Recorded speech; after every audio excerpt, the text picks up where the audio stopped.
નથી। આ પીઆઈ શરમ કરવાની જગ્યાએ લાજવાની જગ્યાએ ગાજવાનું કામ કર્યું। માણસોને અહીંયા બધાને કોલ કરો, અમદાવાદ ચક્કા જામ કરો આજે રાત્રે। આ પીઆઈ ની જે નાટક છે, જે તાઇફા કર્યા, સામાજિક આગેવાનોને કહે છે કે તમાશો કરે છે, તેમને કહું છું હું અહીંયા બેઠો છું। કરો જો ફરિયાદ કરવી હોય તમારે બે। નમસ્કાર, ગુજરાત ન્યૂઝમાં આપનું સ્વાગત છે। હું છું તમારી સાથે નિતેશ। આજના મુખ્ય સમાચારો પર નજર કરીએ તો સૌથી પહેલા વાત કરીશું મહત્વના બ્રેકિંગ ન્યૂઝની। રાજ્ય અને દેશ વિદેશની પળે પળની ખબર સાથે આપ જોઈ રહ્યા છો ગુજરાત ન્યૂઝ। અમદાવાદના નરોડા વિસ્તારમાંથી નાબાલિગ દીકરીઓ ગુમ થવાની ઘટનાએ ભારે ચકચાર મચાવી છે।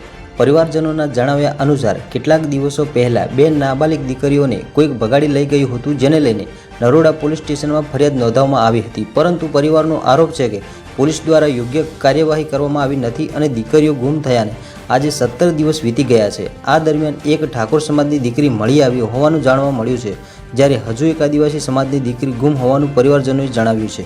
ગુમ થયેલી દીકરીને વહેલી તકે શોધી કાઢવાની માંગ સાથે પરિવાર અને સ્થાનિક લોકો નરોડા પોલીસ સ્ટેશન પહોંચ્યા હતા।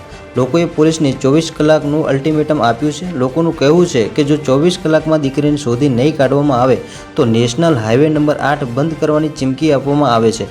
હાલ સમગ્ર મામલે સ્થાનિકોમાં ભારે રોષનો માહોલ જોવા મળી રહ્યો છે। ભાઈ તમે જાઓ, માણસોને અહીંયા બધાને કોલ કરો, અમદાવાદ ચક્કા જામ કરો આજે રાત્રે।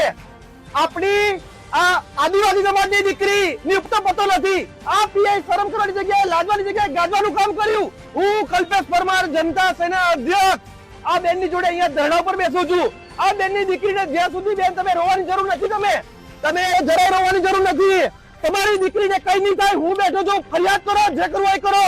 ગુજરાતના તમામ આગેવાનોને કહેવા માંગુ છું, આજે હું મરી જાઉં તો મને મંજૂર છે।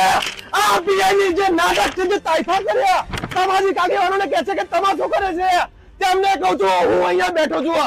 કરો જો ફરિયાદ કરવી હોય તમારે બેન રડવાની જરૂર નથી।